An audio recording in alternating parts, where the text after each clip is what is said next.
One more time for the greatest team in America.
Hi folks, this is Alan Tyson for Lee Hill and Johnston Insurers. Man, did I have a bad nightmare last Saturday night. But when I woke up on Sunday morning, I realized it was all just a bad dream, and our Blue Birds really had blocked the potential game-winning field goal to preserve a highly contested 23-21 victory over a bunch of bound and determined belligerent birds from the Bayou State. Sports fans, if you were in the stands last Saturday night at Glenn Bryant Field and didn't get your money's worth, you must have been wearing earplugs and a blindfold, because that was a barn burner. On a night when our Birds struggled in the passing game, completing only 4 of 17 attempts for 71 yards, they held on to their position as the number 2 ranked rushing team in the country, picking up 345 yards and 2 touchdowns on the ground. After coming back from an early 14-point deficit to cut the lead to 4 at the half, 2 fumbled snaps kept our Birds from probably putting the game out of reach in the third quarter. Then in the fourth quarter, the Warhawks used a touchdown, a defensive stand, and a 9-play 60-yard drive to give themselves a chance to win the game. But then it happened. The puffed-up parakeets from Ouachita Parish decided to pass. In the words of Hope Colburn in the play Driving Miss Daisy, Lord, what they do that for. The result?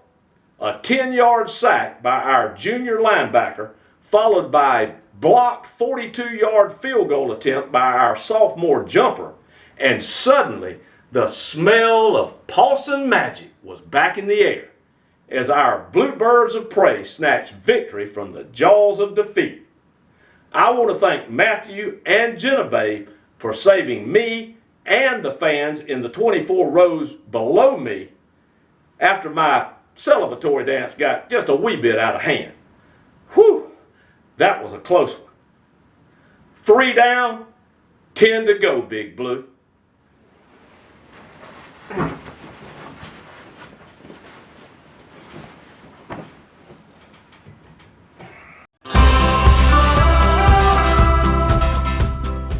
As for today, our Eagles are playing their first of 4 straight on the road as they've traveled to Kalamazoo to take on Western Michigan in a game that features 2 of only 37 undefeated FBS teams.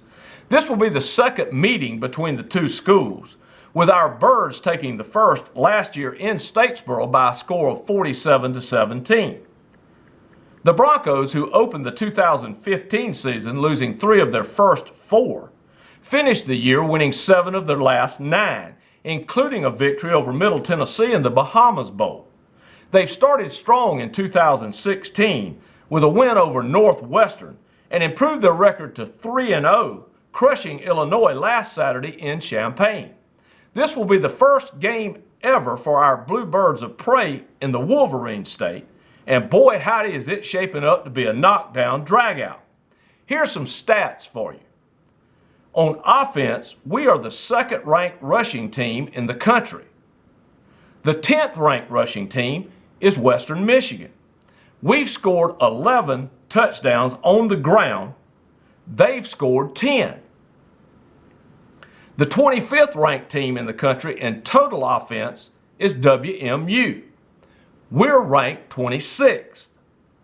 On defense, they are allowing 77 yards per game on the ground. We are giving up 58. We're allowing 214 yards per game through the air. They're giving up 239. We have the third youngest coach in the FBS. They have the second youngest. Honestly, I feel like we're playing ourselves.